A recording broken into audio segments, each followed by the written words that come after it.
Okay, we're live. Hello, hello. You can see we are live. Yes. Good evening, Good evening. everybody. I am Jones Harwell. Some of you know me as Lisa Harwell, the host of Journeys with Jones Harwell. And this evening we have Dr. Veronie, better known Yeah. as Dr. V. Lawrence. So before we start chatting, let me tell you a little bit about her. Veronie Lawrence, affectionately called Dr. V, is an award winning educator and author, transformational strategist, and empowerment coach. She is at her best when she supports, educates, empowers, and develops solutions to create positive outcomes for individuals and businesses. With more than 20 years of experience in presenting workshops, I'm going to give you 10 extra years, Right. lectures, and training and Start that development. Dr. Lawrence's transformational mind shift is simple and impactful. In 2013, she created One Seed: Support, Educate, Empower, and Develop Solutions LLC. This dynamic company provides personal development, leadership skills, services, coaching, keynote speaking, professional training to individuals, colleges, universities, and businesses alike. This sought after author has a deep passion to help people look beyond their experiences and limiting beliefs to create the life they want. A storyteller herself, love that. Her premier book, Hope, Hearing Other People's Experiences, Real Stories, Real Women, Real Transformation, was released in 2016. She is currently working on the second installment in Hope, the college edition, Real Stories, Real Students, Real Audacity to Succeed. Dr. V offers strategies that encourage an internal mind shift, to create endless possibilities and new outcomes. Her consulting services include workshops, courses, programs, and workbooks focused on intentional decision making, enabling individuals to present the best versions of themselves personally and professionally.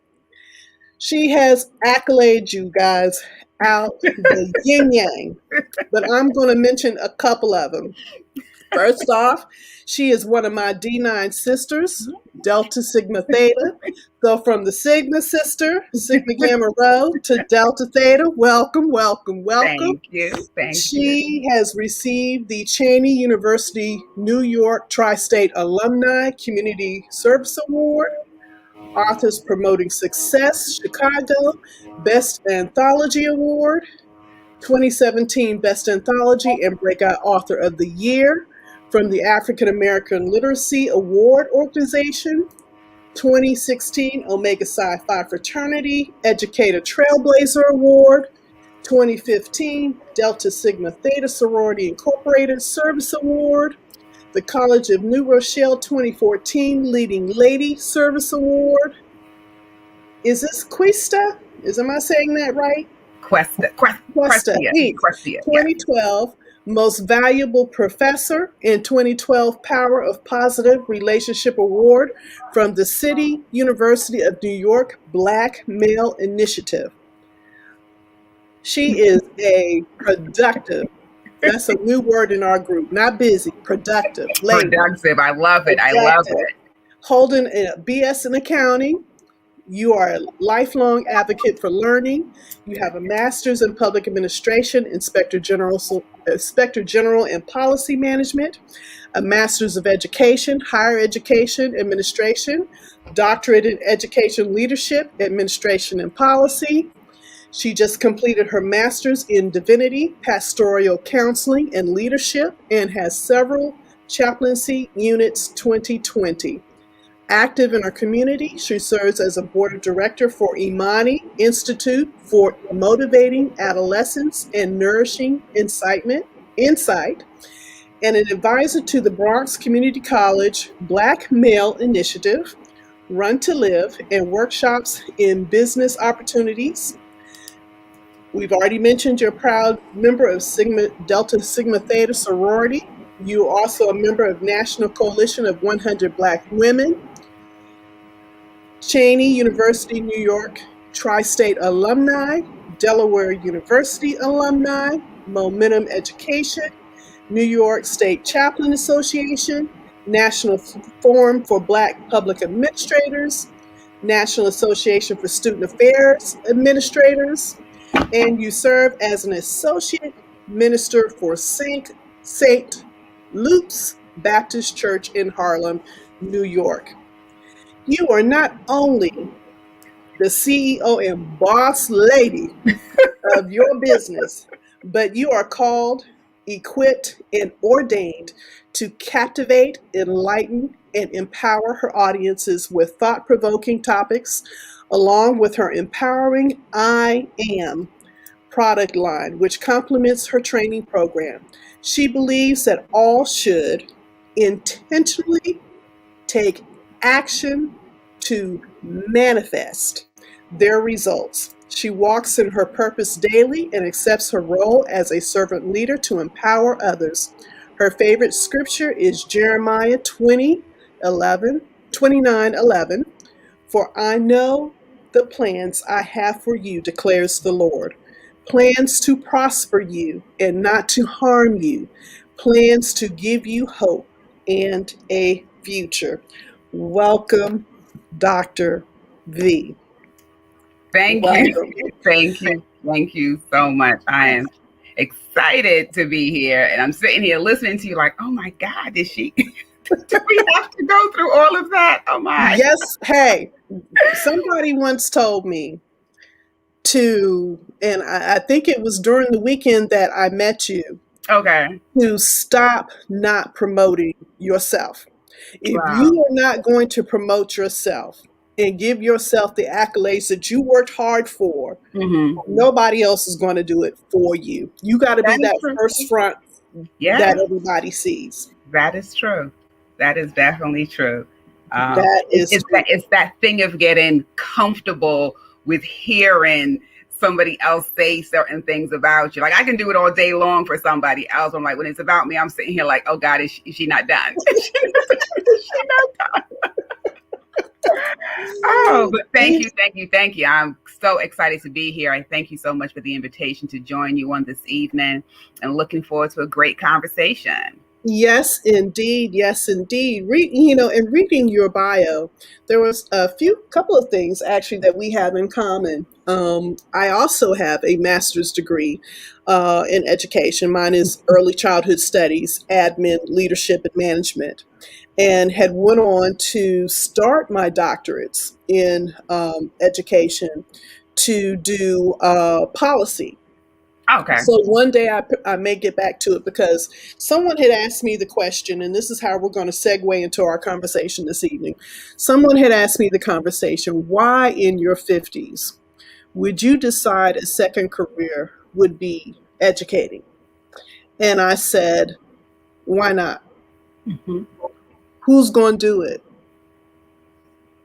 A lot of times we often don't have people that volunteer. We lose a lot of teachers early, and I get it and I understand it. And my thing was not so much to teach students, but to be a resource and an advocate for the teachers. I thought that I would make the better segue there. So when we talk about education, and you are a big advocate Absolutely for education. Absolutely. One of the things that you mentioned was purposeful outcomes professionally and personally. What does that mean to you?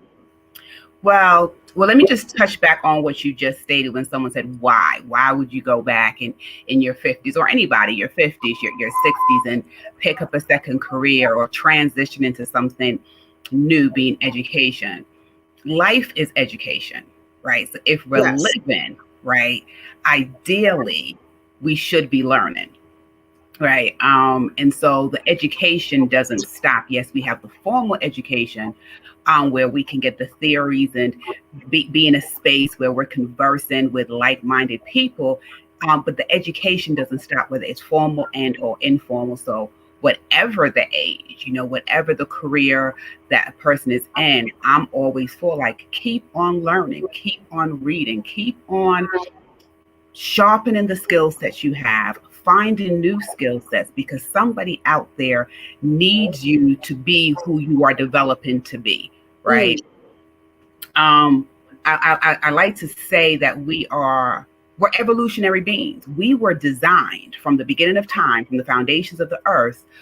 For me, with my faith, right, that Right. we're designed to change, right? So science says we change every 7 years. So if we're changing, we should be learning, right? If we're changing, we should be learning, to address what you just mentioned. But your direct question on purposeful outcomes. Purposeful outcomes is being intentional. Oftentimes, and I intentionally say we, because I don't always have this down pat, because I will get stuck every now and then, is we get stuck on the WTH. What the hell?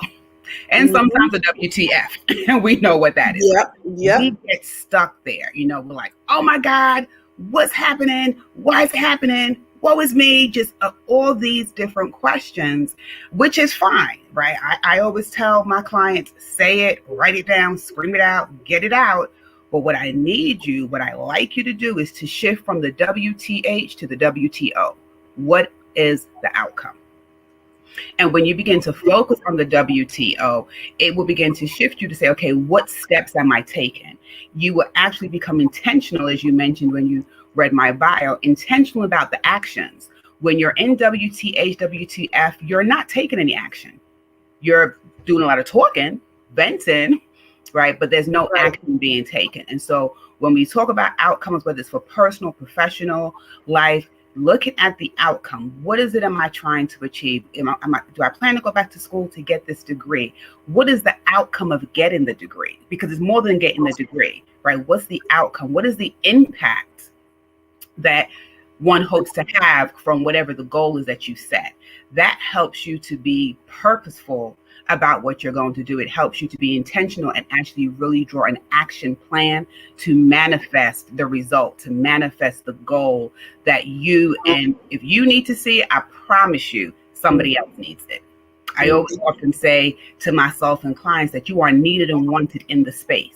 Now, what that space is, I don't necessarily know at the time. Sometimes we're in the space, but you are needed and wanted for a particular space. And there's going to be a void, not unless you intentionally and purposefully do what it is that you need to do. Do what it is that you are called to do. Do what it is that you are skilled to do.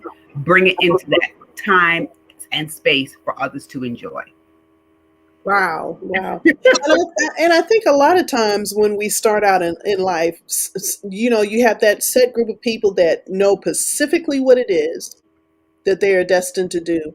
And then you have that set of people like me who's like, I don't really know. Let me try this. And let me try this. And let me try this. Knowing I had a gift, but kind of said, I don't think anybody really listened to it. I don't think they'll really pay attention to it. And just kept going all this long route before I finally get to what it was that I was intentionally supposed to do. Mm-hmm. Well, what I say to that, people are like, oh, I wasted time, right? They'll say that like, oh, I went here, and I wasted time. And I can relate to that because my degrees mirror my career path, from business to law enforcement to transportation to education. That was not a goal, education, but this is where I've been for the last 20 years and I totally enjoy it. But I was not wasting time. I was building skill sets that are needed and wanted in the space of education, right? That my career path is so diverse. I can speak to a plethora of students with experiential, hands-on, practical experience about a bunch of different fields and their subsets. And so I believe when people like you and I, we go here and we go here, we want to track and we're picking up and we're adding to our toolkit, our resource kit, that when we decide to finally walk in our purpose, we got all these extra resources just to continue to propel us along and just make us better at what we're doing. So it's never wasteful. It's never wasteful. Wow, that is that, and we'll bring that in as we talk about hope too, because you have your volume one where you talk to real women, Right. and then the transformation, and then you segued to have the project that you're currently working on, Hope Volume Two, Yeah. that you're targeting college students. So Yeah. talk about those two platforms.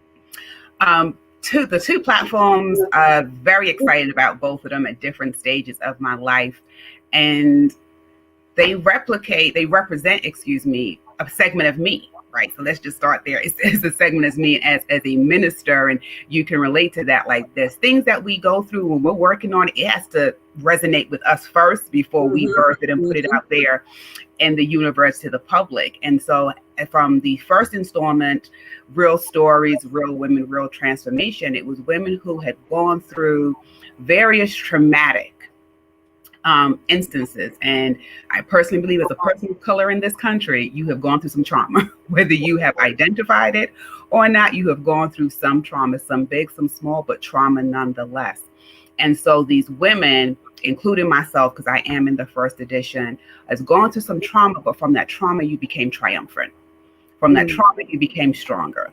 From that trauma, you found your voice, you found who you were. And as a result of sharing your experience, you not only gave light to yourself, you gave hope to somebody else. Right. And so, segueing into the second installment, the college edition, being in that arena for the last 20 years, I have had the pleasure to counsel, coach, guide students to cross the finish line of graduation where they never thought they would do it. Right? They never thought that society, family, people just didn't think that they would do it, but they had the audacity to say, no, I'm going to complete this. Even if it took 5 years, 6 years, 10 years, right? It was that internal drive, that self-efficacy, that thing that says, I need to do this for me. The thing that says there's going to be a void if I don't complete this, right? That doesn't make a difference if I don't do it in 4 years. The thing is, the tassel, was worth the hassle. Through it all. The tassel was worth the hassle. Because what I like to say to students when they're thinking about giving up was, the degree is not going to guarantee you a job. We see in COVID, it's not going to guarantee you a job, but it gives you skill sets of determination. It gives you critical thinking. And what it does once you have it, as my mother would say to me, no one can take it away from you. And it does allow you to have a seat at the table, or for you to bring your own seat, as we know that's said by many of our foremothers that have come before us. And so these stories really, whether it's from the women's perspective or the student's perspective, really speaks to the tenacity of these individuals who had a desire to birth something different, whether it was in their lives through their trauma, or in this edition through their educational experience, had a desire to birth something different. And stopping was not an option. Wow, I was going to ask you for a piece of advice, but you actually gave it. Oh, okay. For incoming freshmen, Okay. to know that this book is something that will help them, guide them through. I know I had a show a few weeks ago with Steph Wood, and one of the pieces of advice that she gave, because I was talking about incoming freshmen, what piece of advice would you give them? And she said to just tell them that, you're starting a new stage in life. Yes. You're going to make mistakes. It's okay to make mistakes.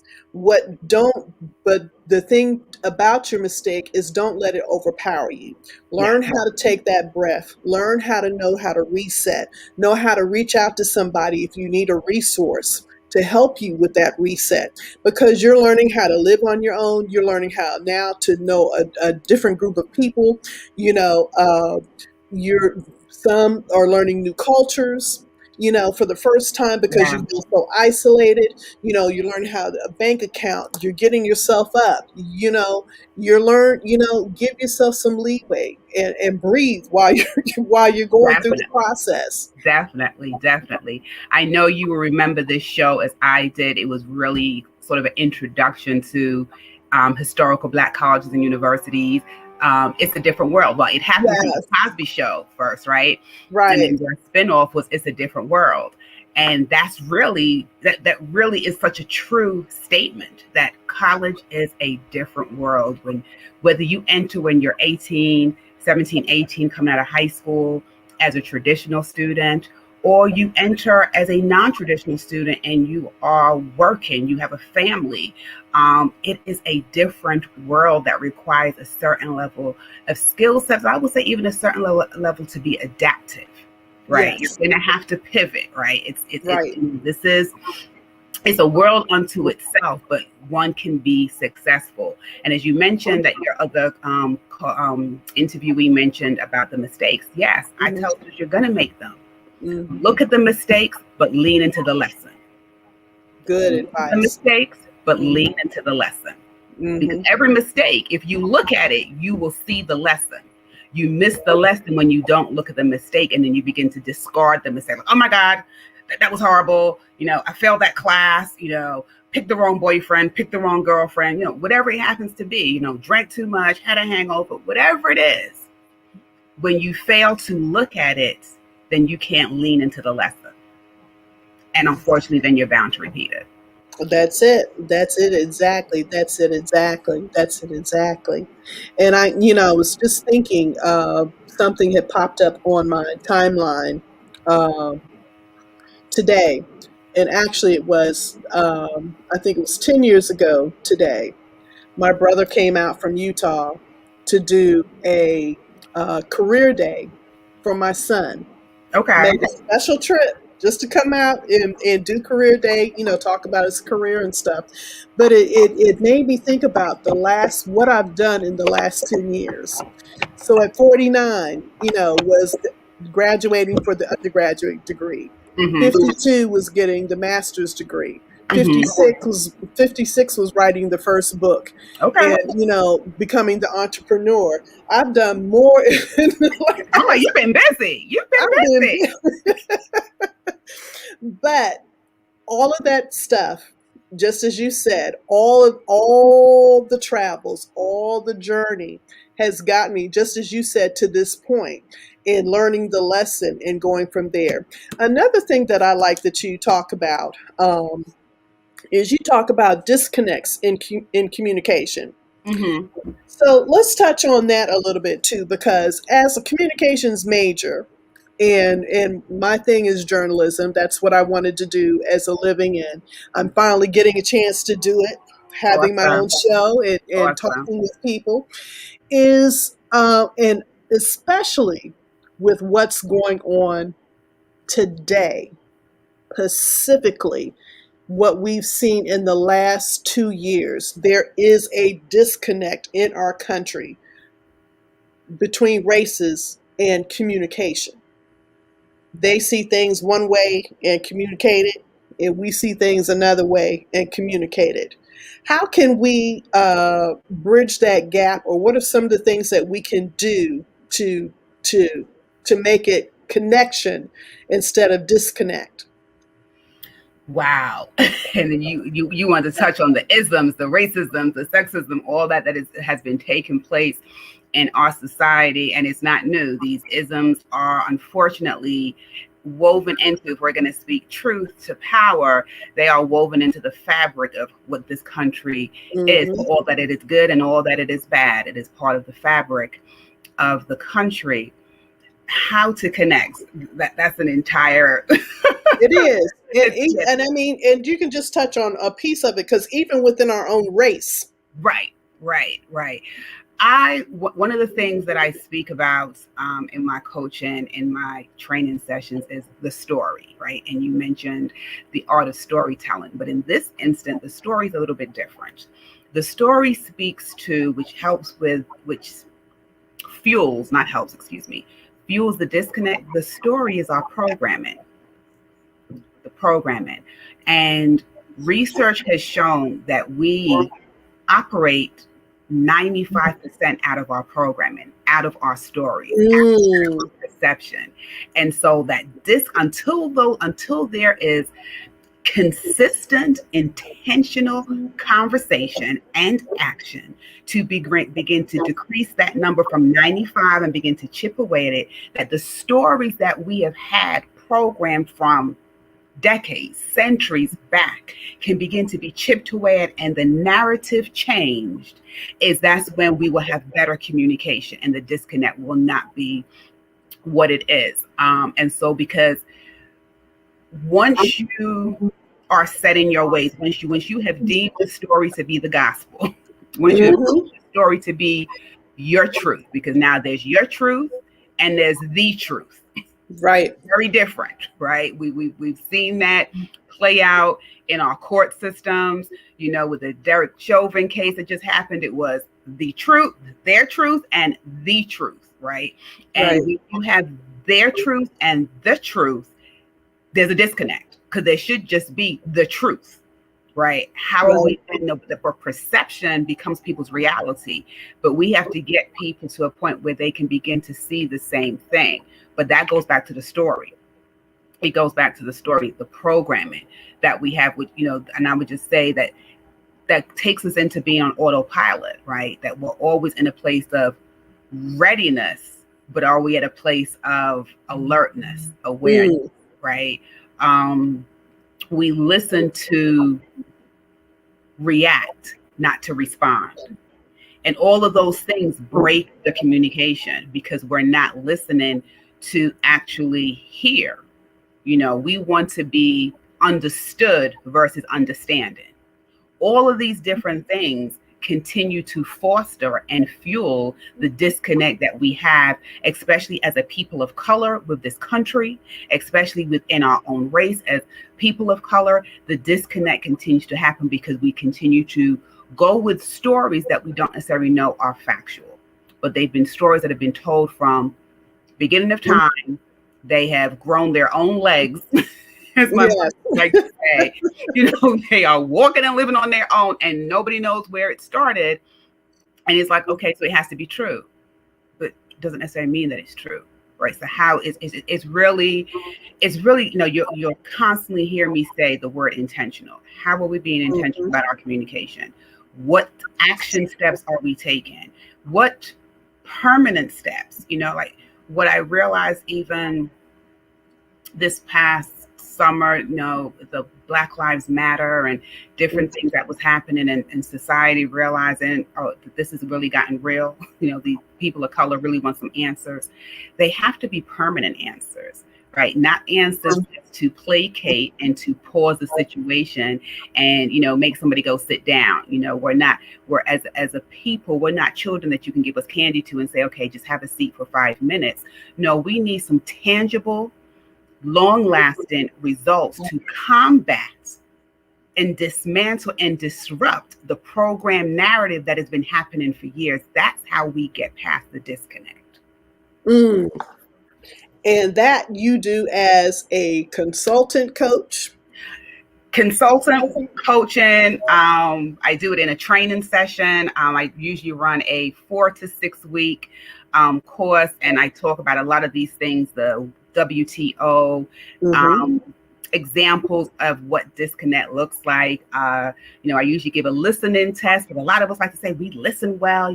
Our communication majors, our speakers are, we listen well. And yeah, you may, but you may be listening from a programmed place, an autopilot place. I won't put you on the spot and give you a little listening test that I give when I'm in the class, but it really awakens people to be like, oh, yeah, I wasn't really listening. Right. So all of those things to shake up what has been shake up what has been your comfort zone and stretch you beyond that for you to begin to look at things a little bit differently. Again, lean into the left, get comfortable with being uncomfortable. Exactly. And some of us have been programmed, when we start out, we know to listen, right?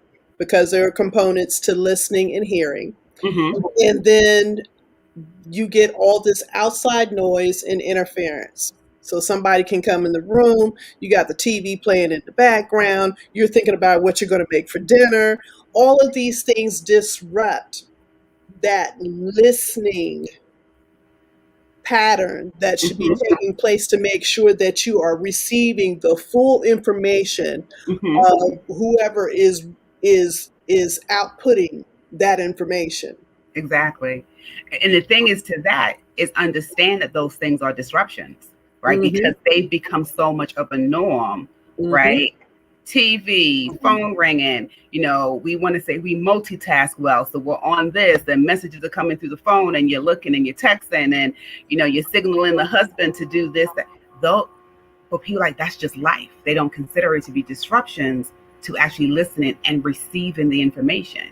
If an antenna gets any sort of interruptions, you don't get all the information. So therefore, if the antenna gets interrupted and doesn't get all the information, the picture is not clear. Right. It's no different than us, right? If there's disruptions, right, we're not receiving all the information. So therefore, we cannot get a clear picture to make an informed decision on how we're supposed to move forward and go along the trajectory of life in a productive fashion. And the other thing that you mentioned, shifting from autopilot. So you talked about is scheduling my friend. Yes. I and I laugh because I think when I was communicating with you, I was like, I don't see it on my calendar. And you know what? and I'm thinking, I know I said it, and I'm going back. And the program that I use to capture my information for interviews and for clients, it sets my calendar, but it doesn't send out a calendar reminder to anybody else. So when I was going back, I saw it on my calendar, and I'm like, well, did it send it to her? That's again. Right, disconnect. Right. And that's an excellent point, because there's disconnects in communication in so many different ways, right? It's not just the verbal. We communicate in so many different avenues, right? And it's happening simultaneously at all times. But I bring that up because I'm like, many of us go off of our, our phones, our calendars, our computers. And if it's not there, it's like, right. But the thing is, sometimes it doesn't need to be there, right? Because that will put us in autopilot. That puts us in a place that we're not even intentionally, again, thinking. Because okay, it's there, I can do it. If it's not there, I'm free. When in actuality, you're not free. That's, because you're no longer thinking on your own. You've taken the capacity out of your brain, which is our most powerful organ in the body, right? To stop doing what it's supposed to do, which is process information, critically think, analyze, organize. The brain is designed to do that. And we're taking that away, and we're putting it in something like this. And when this dies, gets wet, or whatever it does, decides not to work, 5G is not working, folks lose their minds, and so changing up routines, shifts you out of autopilot, right? I share this story in my training class about being on autopilot. I was working in Brooklyn a few years ago, and I was driving from Westchester, going into work, and car was working fine. Parked the car, and I went to lock the door. A little chip chip, the little chip chip wasn't working. And Lisa, I literally stood at the car and looked at the car like, okay, so what's going to happen now? Like, how am I going to lock the door? I'm even embarrassed to tell the story. And a coworker came up and was like, V, what's going on? I was like, I'm trying to figure out what to do with the car because I don't want to leave it, not locked, and anybody could break in. And they were like, what's wrong? I said, the key, the remote thing is not working. And they was like, manually lock it. Go. And it was like, click, and I was like, oh my God. I mean, I laugh now. I laughed then. It was embarrassing. It still even is embarrassing, but that's that being on autopilot, that we're just used to this mechanism. So it's like, when this doesn't work, what are we to do? Because again, we're limiting the function of the brain to think, to shift into, to say, okay, this is what you do next. Go here, do this. And it was that because we're going was the scheduling, the be here, do this, say this, very structured. And when it falls apart or we don't have access to it, then we're like, what's next? And so scheduling is not always our friend. It is very helpful. Like I said, I do have my calendar. I know. Right, exactly. Not telling anybody not to have a calendar. That is not what this is about. But the encouragement is to really say, change it up, drive a different direction from home. How many Mm. times have we driven somewhere and you like, I can pretty much get there in my sleep? Like you're literally coasting, right? Yeah. Because you do this route all the time. Another example I would give that speaks to driving. This was years ago. I think I was learning how to drive at the time. So this was years ago. And I'm driving down the street, and I was in my hometown in Westchester County. And the driving instructor is like, stop, when he puts his hand across, prevent us from going forward. And I was like, what? He was like, there's a stop sign. And I said, oh, that wasn't there on Monday.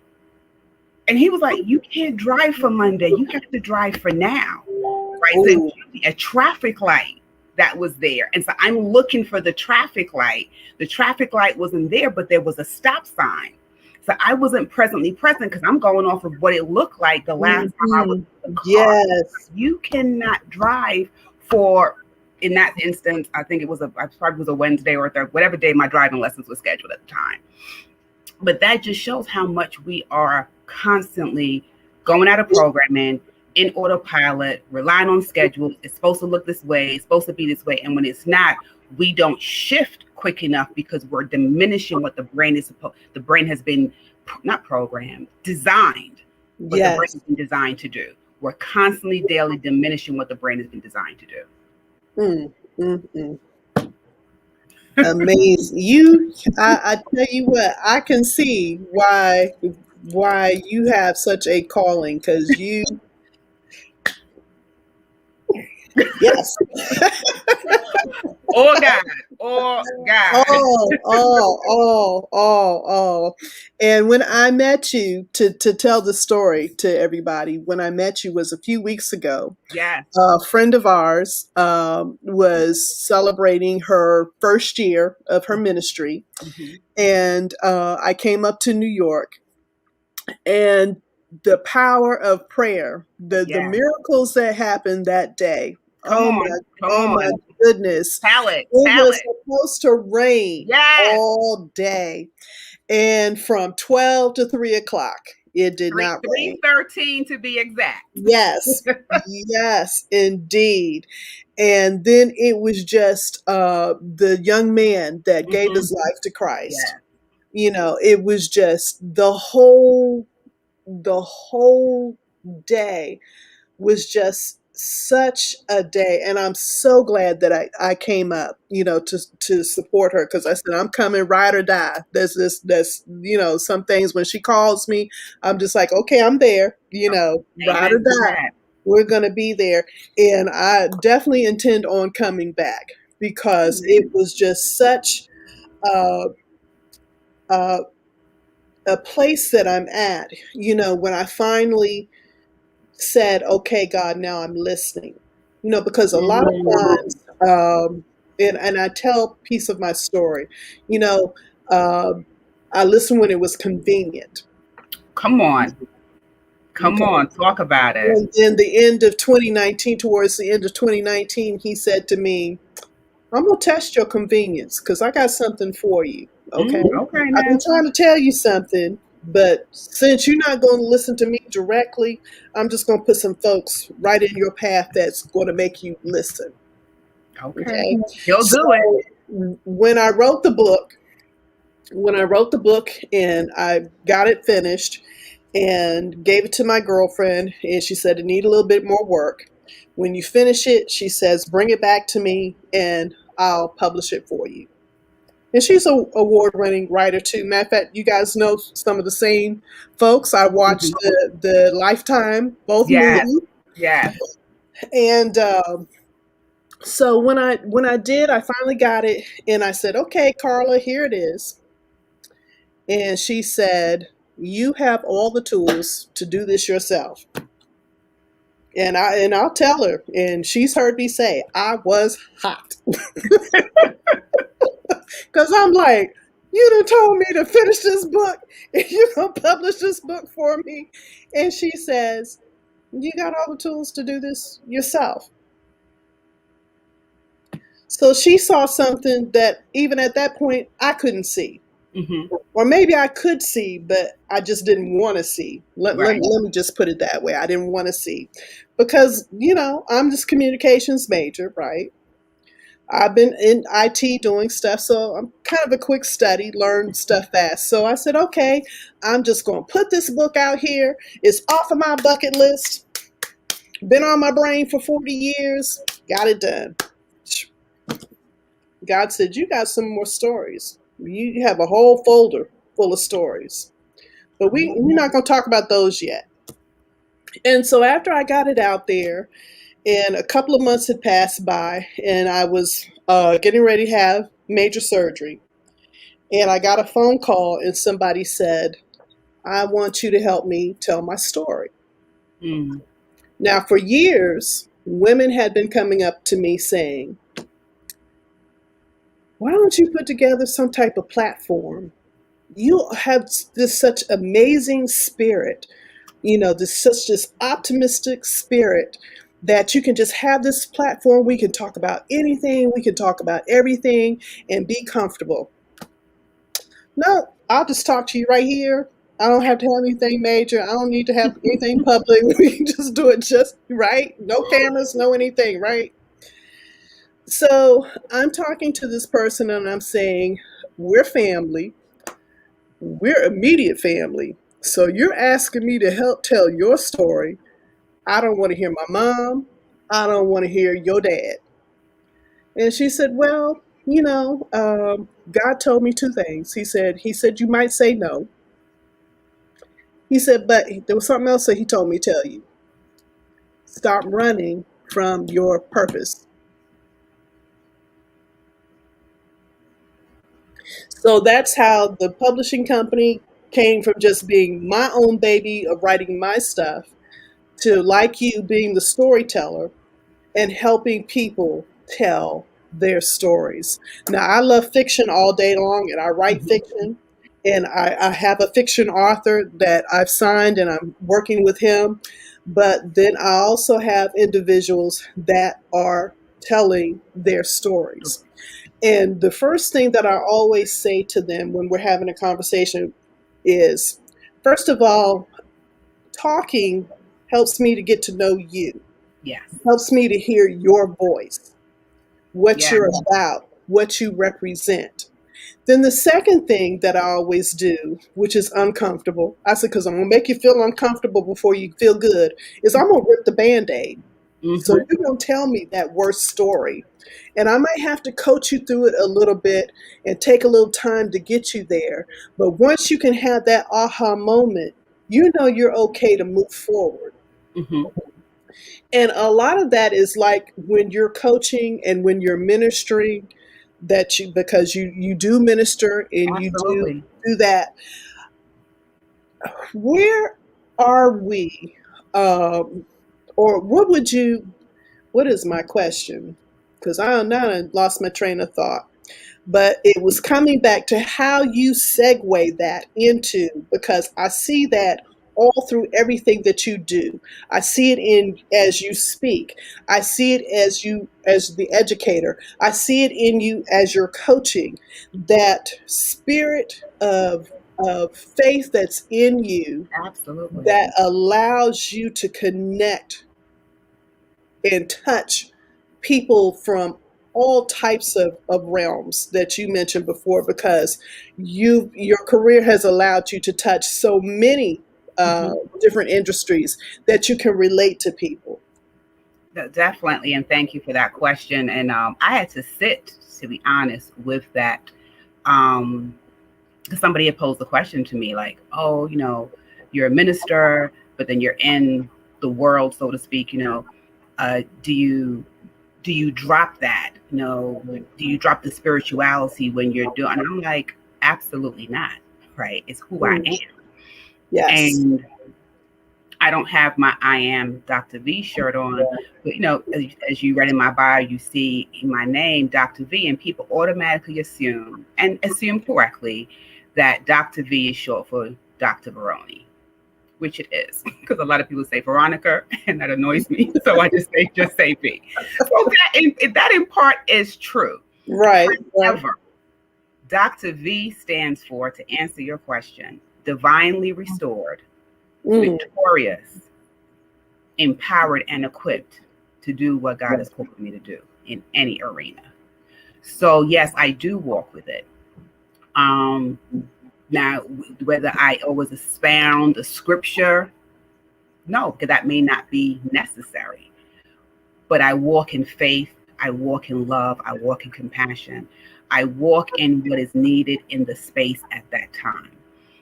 You mentioned about the voice of Mm-hmm. individuals when you're capturing their story and the listening to them. And as I've gone through Hope 1 and now working on Hope 2, the thing about the voice, and there's something that we say in ministry, especially in chaplaincy, is the music behind the words. Mm. What is being said behind the words? Whatever the words happen to be, whether it's words of frustration, pain, what is being said? There's another layer. As you say, get uncomfortable. You got to dig deep, do that deep dive. Why are you angry that you're in this space? And when I'm doing chaplaincy, it's usually in a hospital or a nursing home. What is behind what's being said? What is behind the smile? Right? Because sometimes it's not always, doom and gloom. People are, they go, what's behind the smile? Right? When you're getting ready to go into surgery. Right. But the music behind the words, and that's been something that I have been trained to do from a ministerial standpoint. But I've definitely taken it into my coaching and counseling, listening to these stories, which allows me to authenticate people's stories after I sit and I interview them, and I'm able to write their stories. And I send the stories back for them to state, is it in your voice? Because this is your life, right? I am just extrapolating out of you a segment of your life, and I am honored that you would share that part of you with me, but I have to handle that with care, whatever it happens to be. And I'm grateful to God that people have stated just that. Thank you so much for handling my story with care. But that's that listening behind the words, being trained to know there's something else being said, capturing that and managing it in such a way that it's presented with love, without saying that it's love, that they can feel comfortable that, oh yes, you can send it out to the world. Mm-hmm, mm-hmm, mm-hmm. Wonderful. Oh my goodness. Woo. So what is in store for you outside of working on volume 2 of Hope? What else do you have going on in the near future? Well, volume 3, which will be for entrepreneurs, collecting their stories of male and female entrepreneurs. We know definitely COVID has ignited people to go out and become entrepreneurs. And I believe that, they need to have some hope, because those of us that were on this entrepreneurship journey know it's not easy. It's not for the faint at heart at all. And so definitely looking forward to being able to collect some stories that can be of inspiration to those who are embarking on their entrepreneurship journey. In addition to that, really getting these training classes online up and running, because we all had to pivot in COVID. Yes. These classes originally took place in person, going through the research of how do we take experiential. That's the thing with, with my training, there's a lot of activities that are hands-on, because a lot of people don't realize that their learning style is very engaging, that kinesthetic, that hands-on. And so a lot of the practicality that we would do in person is really been sitting down. And I think I've got it. I'm quite sure that I've got it where I can now pivot many of those exercises to an online platform. And, prayerfully, God will expand my territory, where now I was, being locked into New York City or New Jersey, that I can, enroll people from wherever they want to be in the United States into courses, and just continuing to speak to students, through whether it's freshman convocations, commencement, high school graduations, just, using the power of words, that little nursery rhyme that sticks and stones may break my bones, but words will never hurt me. Amen. Know that to be a lie, right? And so right. then The power of words to reverse a lot of the hurt that has come through words, to using the words to now empower and educate people to be the best versions of themselves. I remember having the conversation with my sister-in-law when I went back to school, and I did my undergraduate, completed my undergraduate and graduate online.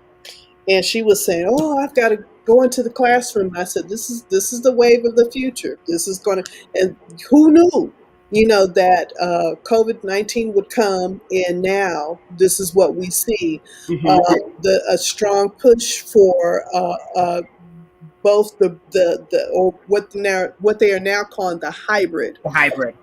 which I think is what we eventually will get students towards, that brick and mortar and virtual setting for learning. Um, and it's just interesting that everybody's had to make that pivot and make Mm-hmm. that change. So that is really good. What is your website? And if people are interested in taking classes, how can they reach you? They can actually reach me at www one, the word one, seed, SEED, solutions, excuse me, solutions with an S dot Mhm. com. There is a contact form. There is this contact Dr. V. They can just fill that out and state whether they would like a coaching consulting session, whether or not they're interested in the training class. I do training classes for adults, and I do CAP workshops, which stands for College Awareness Preparation. So whether parents want to sign up high school students to go through some college prep, I do coaching for that, whether it's sessions of 3, sessions of 6, sessions of 12, to help students get prepared for college, scholarship searches, essay writing, understanding who you are as an individual and where you should be going as a college student. So once they just reach out to me via the contact form, we'll be able to have a conversation and continue to see how I can be of service. Wonderful. I needed to know you about a year ago. Other people have Because said that, and I'm like, am I late coming on the scene?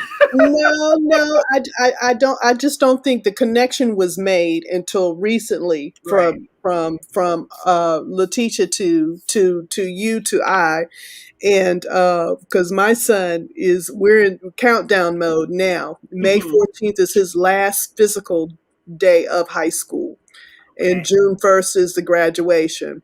So all the Congratulations. time, thank you, that we were Thank telling you. him, keep your grades up. This is what you need to do to get ready for college. He didn't do any of that. He started like February. Mm-hmm. Okay. But he got Right. started. He got But he started got because there's some started. who don't. He There's did. some who don't. Right. And, and I said, Mom will fill out your FAFSA form. That's all she going to do. Everything else now, I can't push you. I can't guide you anymore. Your dad and I have given you all the advice. Now, what's your decision? Right. Whichever road you go, we'll walk the road with you, but what's your decision? Right. Ultimately, it has to be his. Ultimately, it has to be his. So Hmm. what I will promise you is that I will get a book, H.O.P.E, the college edition, into your hands ASAP. I had a target date, and it's still the target date of June 1st for the book to Okay. be completed. So definitely in the month of June, it will be completed, because I do have a few pre-orders already. And anybody who's watching this who's interested in pre-ordering, again, they can just contact me for that. So the book will definitely be out this summer. So I will promise you to get a signed copy of the book into your hand to share with your son. Yes, and he will love that, and he will definitely. I think Friday is their date to say, their college signing day or career Mm-hmm. day that they're going to do live through their school, and he's narrowing it down. A few colleges, despite the grades, Mm-hmm. praise God, did offer him admittance. So it's just a matter of, is he going a junior college for 1 year or two, or is he going to take a year off and go prep to get his grades up. So the D1 schools that he really wants to go to, he'll have that opportunity to go to. Or will he take a chance on one of the colleges that have already accepted him and go that route? So it'll be interesting to see what he's deciding. So, Well, you have my contact information if you would like me to speak with him. Sometimes an ear outside of family, does help. So I yeah. can avail myself to him. If he would like to converse with me, bounce some things off of me, I'd be more than happy to sit and talk with him. Wonderful, wonderful. I sure will do that. And his godmother will appreciate that as well. I'm sure she will. Not sure why she hasn't already asked whether or not she connected the two of us or not. She's seen me in action time and time again. Yes, she has. But she'll get there. And I think she wants to have the one-on-one conversation with him where she's looking at him, not just talking to him, over Zoom, but where she can actually look at him. Because a lot of times looks give you what's real, right, than what you portray on screen. Because you can sit there on screen and he can be but that other body language going on that lets you know whether they're comfortable or not. Exactly. So I have your information here, and I've got your website here, and I'm telling them contact you for pre-orders of H.O.P.E Volume 2, and they can also contact you for Volume 1 as well. They can. People can follow me at I am Dr. V on Instagram. I'm on Facebook as I am Dr. V also. I'm also on Facebook under Veronie Lawrence. Those are my current social media handles. A phone number to contact me is 1-833-SEEDS-01. Okay, say wait a minute. 1-833 SEEDS SEEDS 01.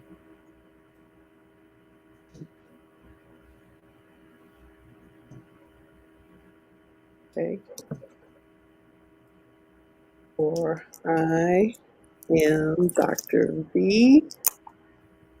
Is that all one word? Yes, I am Dr. V on Facebook and Instagram. Okay. All righty. Got it on there. This has been, okay. She wanted to get the Instagram again, so I'll make sure. Thank you, Jackie Sam. She's been listening in today, and for whoever else that I have. Everybody out there. Yes, I'm not seeing because I didn't connect on my personal page. So let me see who else. Yeah, because I did look to your personal page to see if I could share it to my page, and I didn't see it. I have to. Yeah, I changed my flyer to put on my flyer to go to my business page because that's where Jones Harwell does the Red Baby Publishing. Okay. So I got to make sure that I continue to put that out there because, like a lot of people, I'm getting ready to shut down the personal page here because I'm growing so much, which is a good thing.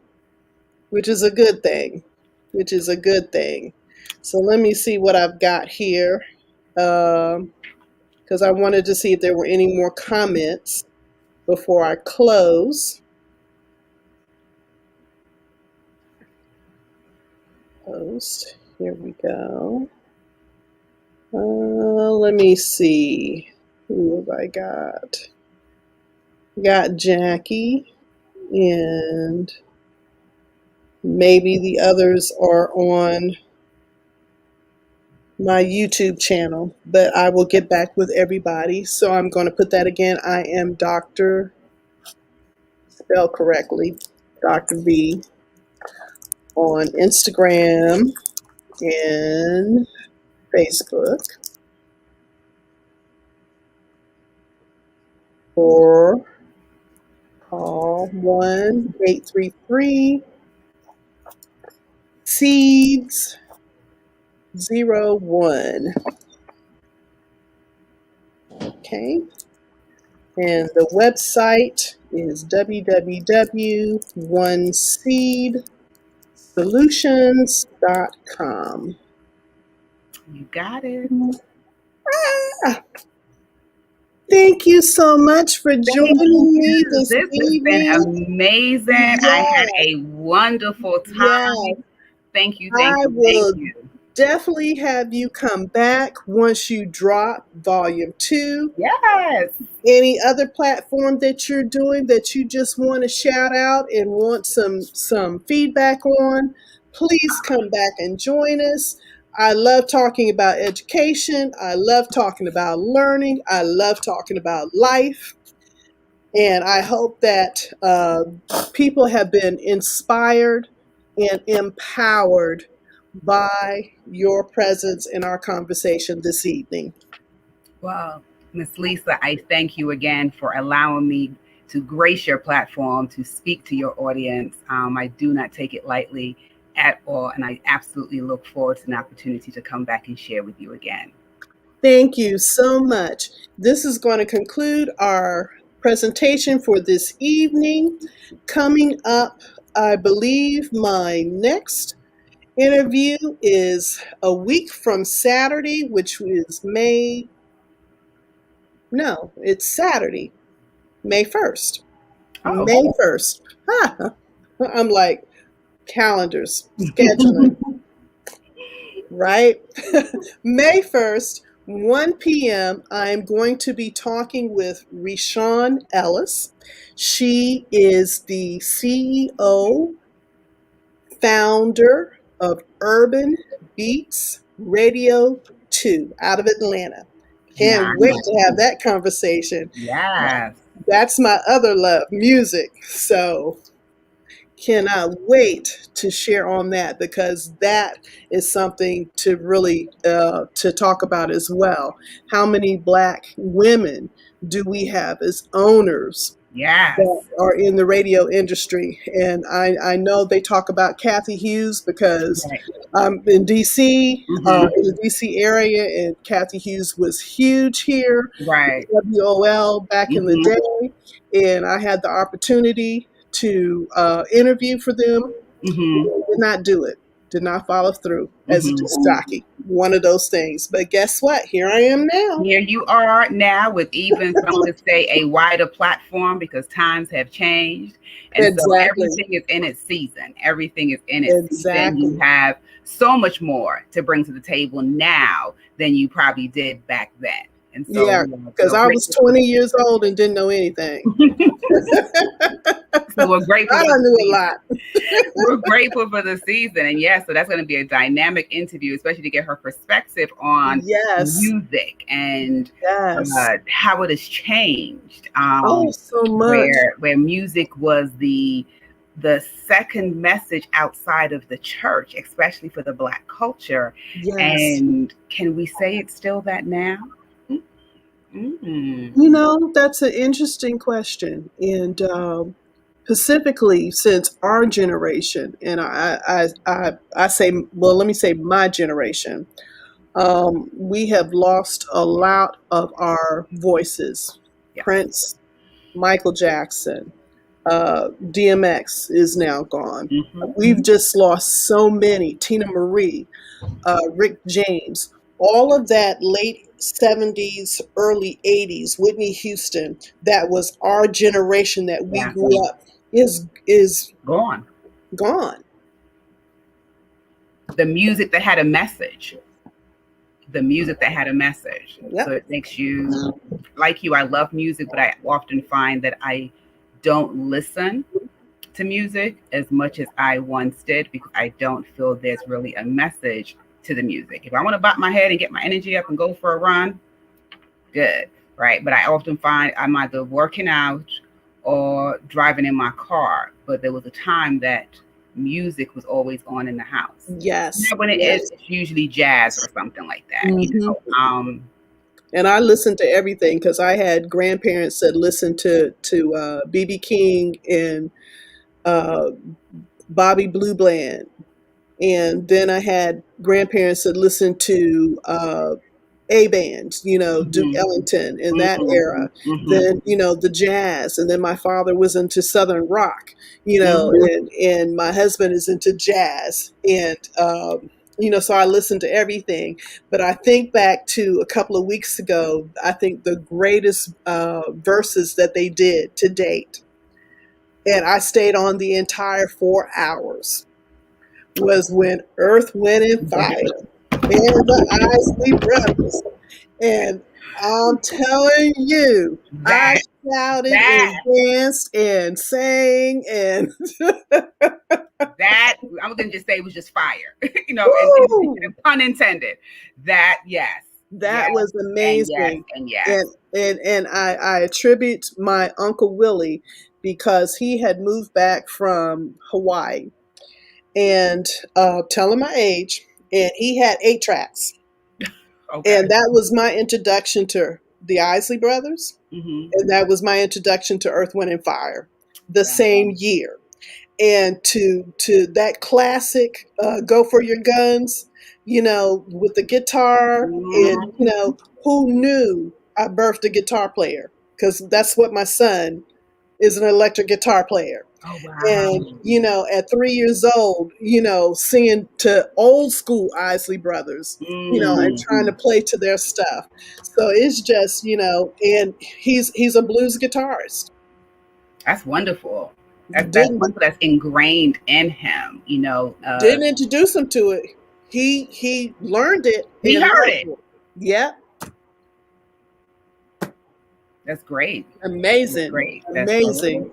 Yes, your So conversation on Saturday, I gotta, put it yes, in my head to tune in because it's definitely yes. going to be a very I'm going to insightful be plugging conversation. it because that is going to be a conversation because I can't wait to hear her take on music of what we grew up to, music of today, and that staying in tune and in touch, and how we can still use music still to empower people. I love to see that her won the Oscar for Fight for You that came from Judas and the Black Messiah. I love Hmm. that song. I Okay. love it because it has such a message to it. Hmm. Simple, but it's still a message. So I enjoy it. Thank you again so much for Thank you. gracing the stage with me this evening. For everybody, thank you for tuning in.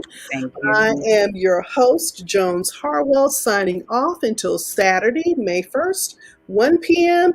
We will have Rashawn Ellis, the CEO and founder of Urban Beats Radio 2 out of Atlanta, joining us on Unapologetic Features Journeys with Jones Harwell.